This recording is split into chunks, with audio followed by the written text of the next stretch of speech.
All right, this week we played Chelsea in the Carabao Cup, and then we played Sunderland in the Premier League. Who is your player of the week?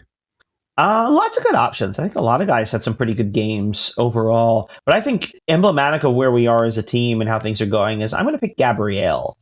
I know we feel we feel excited about the Chelsea game and Havertz scored, but I think really the real story of the Chelsea game is, in spite of the tactical masterclass, I thought we did exactly what we wanted to do, which was keep them away from the goal. Again, we had no shots on goal after the 7th minute.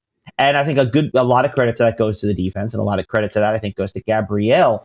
We're going to flash forward to the game today, Sunderland.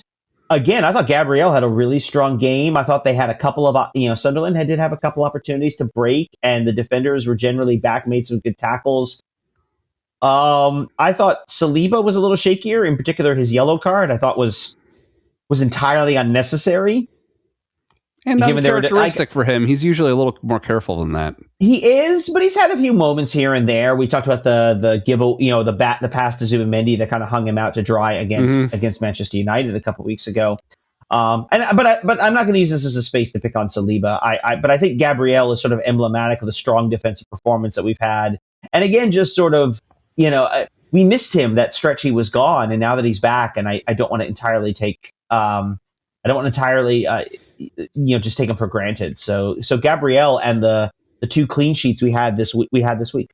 Yeah, definitely. That's a good shout. It makes sense. For me, I was thinking in more of an offensive mindset, and really kind of in some ways taking the past 2 weeks into account, but just largely on the strength of the Sunderland performance. Victor Gyökeres, and we've said this before, and it hasn't always proven out to be the case, but it feels like he is warming up, like really heating up, finding his stride, finding his form.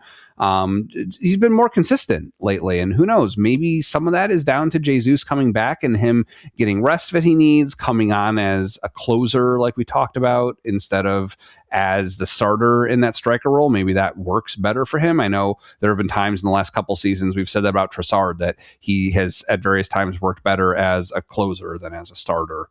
And Martinelli sometimes likewise, we've had certain positions where that works better. And I think maybe we're finding that with Gyökeres, but whatever it was, he got a brace today against Sunderland. That was notable. And they were both from open play. No set piece goals here. No penalty kicks or anything like that. These were, just hard-earned goals, and especially that one that he made at the end of a Sunderland match.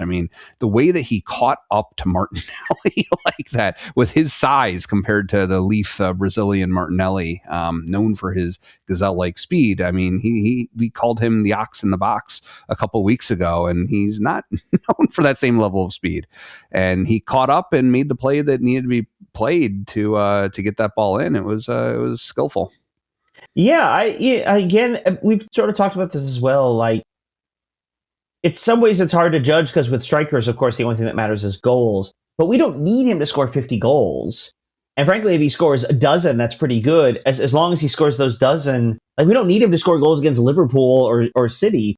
We need him to score those goals against teams like Sunderland, the teams that we were dropping points against.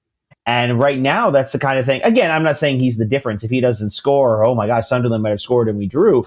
I think, I've said my piece over at the game, but I do think those goals help. They add to the goal difference as well. Like, there's all these things that sort of make us feel good about where we are as a club, and sort of raises the floor, right? That we don't have those kind of like losses almost feel catastrophic because they're just so unexpected at this point, because our floor is so much higher. And we've seen the few moments this season where we've really hit the ceiling, sort of hit the peak of what Arsenal can do. And Gyökeres helps with those, certainly helps on the floor level. We'll see if we get him to the place where he raises the ceiling too.